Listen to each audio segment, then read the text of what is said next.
Olha o que vai tornar a gente diferente. Que a humildade vos ensine a considerar os outros superiores a vós mesmos. Rapaz, quem a não ser a humildade? Humildade não é uma ideia. Humildade é alguém. Humildade é outro nome para o próprio Filho de Deus feito homem. Jesus Cristo é a humildade encarnada. Todo valor, tudo aquilo que há de valor, tudo aquilo que há de precioso no mundo do Espírito está em Cristo. É característica do ser do Filho de Deus que se fez homem. Então quando se diz aqui humildade, não está se dizendo que uma ideia vaga sobre ser humilde ensine vocês. Que o próprio Cristo que disse: aprendei de mim, que sou manso e humilde de coração, vos ensine a considerar os outros superiores a vós mesmos. Porque não tem mais ninguém que possa ensinar isso para a gente, a não ser Ele. Aliás, o mundo não está interessado em ensinar isso para a gente, né? Nem um pouco. A gente vive num mundo em que a gente aprende a prevalecer dos nossos direitos. É uma expressão bonita para falar disso, que todo mundo entende agora: foro privilegiado. Eu tenho foro privilegiado, né? Jesus Cristo, a gente vai ver logo embaixo que,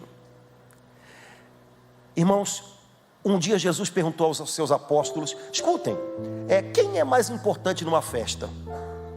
É quem senta na mesa para comer, foi convidado, ou é o garçom que passa servindo o canapé?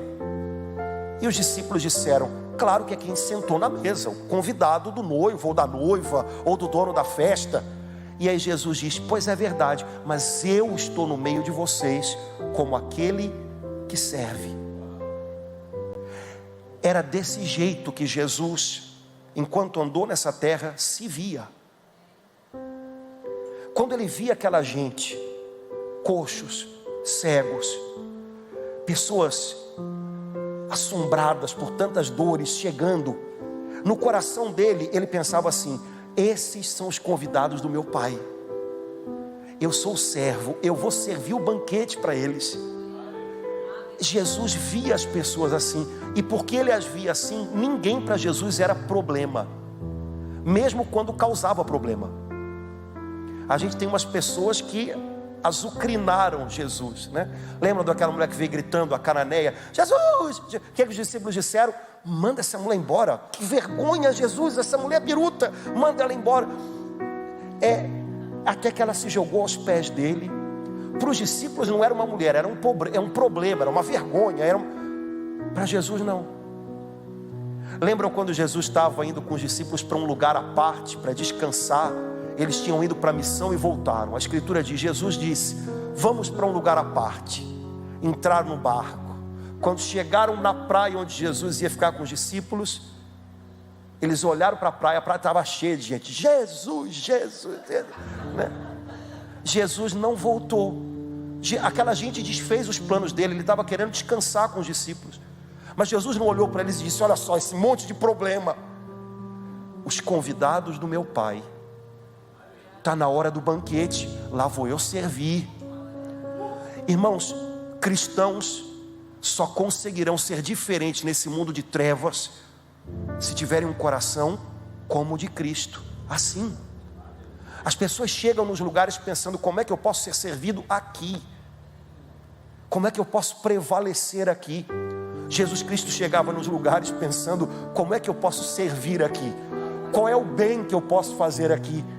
Como é que um cristão deve chegar nos lugares? Bom, todos agora olhem para mim, por favor, façam a sala para mim. Não, um cristão não chega assim. Um cristão chega olhando: como é que eu posso aliviar fardos aqui?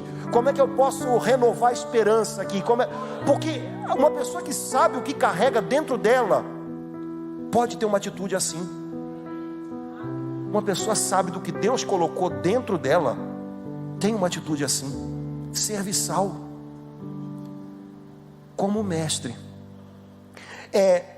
Cada um tem em vista não os seus interesses próprios, e sim os dos outros. Eu falo lá na minha igreja, aqui na Nova não deve ter esse problema não, mas lá na minha paróquia eu falo muito para o pessoal que serve na paróquia, que se cada um pensasse isso, a gente nunca ia ter problema de espaço na igreja, problema de horário, porque cada um ia pensar, peraí, o que os meus irmãos daquele outro grupo estão precisando? Vamos resolver o problema deles primeiro, depois a gente resolve o nosso. Aí todo mundo ia pensar assim, e rapidinho tudo se resolvia. De repente em casa funcionava do mesmo jeito, quem sabe lá no trabalho. Mas aí versículo 5, a gente ainda não chegou onde e já está acabando o tempo. Olha o que diz o versículo 5: tende em vós o mesmo sentimento de Cristo Jesus. Irmãos, eu acho essa frase, o Espírito Santo Paulo escreveu, mas o Espírito Santo é que imprimiu isso dentro dele. Tende em vós o mesmo sentimento de Cristo Jesus. Normalmente na igreja a gente fica um pouquinho precavido com sentimentos no plural, porque sentimentos são uma coisa que hoje está aqui, amanhã está ali. A gente vive num mundo em que a gente recebe adrenalina o tempo inteiro, né? Então a gente às vezes é intenso demais no que não precisava, e em horas em que devia ser intenso já não aguenta mais. Os sentimentos no plural são uma coisa assim, e o nosso mundo parece que ajuda nesse desequilíbrio. Mas se você prestar atenção, a palavra aqui não é sentimentos, é sentimento. Tende em vós o mesmo sentimento de Cristo. Quer dizer que a obra de Cristo por nós também tem algo a realizar, também tem algo a curar, também tem algo a renovar na dimensão do nosso sentir. Um cristão, como qualquer pessoa, experimenta dentro dele um fluxo de sentimentos ao longo do dia. Mas o Espírito Santo que habita nele, dá a ele uma constância no mesmo sentimento de Cristo. Eu não sei se eu estou me fazendo entender, mas um cristão de vez em quando também sente raiva, desculpe, raivinha, né? Alguém que apronta para você no trânsito, alguém que frustra uma coisa que você estava contando. Cristãos também sentem medo de alguma coisa, viver no Rio de Janeiro, né? Medo ou sei lá o que, sentimentos. Cristãos também sentem euforia, uma coisa que deixa a gente muito além da conta, às vezes até, né? Muito eufórico. Ok, mas a obra do Espírito Santo é criar em nós um equilíbrio, uma constância no mesmo sentimento de Cristo, que não se altera no meio de tudo isso, e que de alguma maneira faz com que a gente não seja engolido pelos sentimentos e fique à mercê deles. E tem gente que tem uma alteração de sentimento tão rápida e tão contínua, é como se fosse uma montanha russa. Isso faz mal, isso deixa a gente... O Espírito Santo nos dá o mesmo sentimento de Cristo. Dizendo a mesma coisa de outra maneira, o Espírito Santo nos dá a mesma disposição constante de alma que havia em Cristo.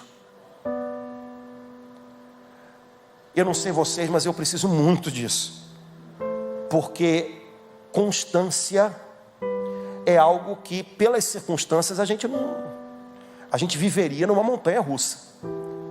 E a constância é aquilo que nos faz alcançar lá adiante, em algum momento, o fruto da paciência, da perseverança. Há pessoas que deixaram de viver coisas maravilhosas na sua vida porque desistiram no meio do caminho. Constância no mesmo sentimento de Cristo. Se a Bíblia não tivesse sido escrita em grego, mas em português, lá em Niterói, depois dessa frase haveria 2 pontos. Tenham em vocês o mesmo sentimento de Cristo, 2 pontos, porque tudo que vem daqui para baixo explica para a gente qual foi esse sentimento, essa disposição constante de Cristo.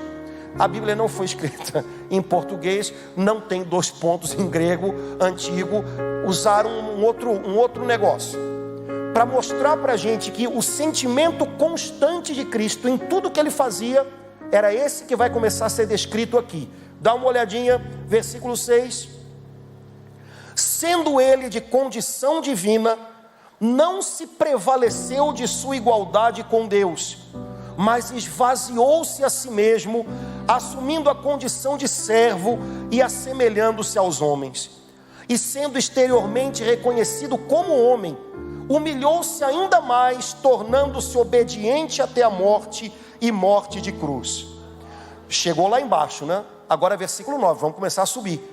Por isso Deus o exaltou soberanamente e lhe outorgou um nome que está acima de todos os nomes, para que ao nome de Jesus se dobre todo o joelho no céu, na terra e nos infernos, e toda língua confesse para a glória de Deus Pai que Jesus Cristo é o Senhor.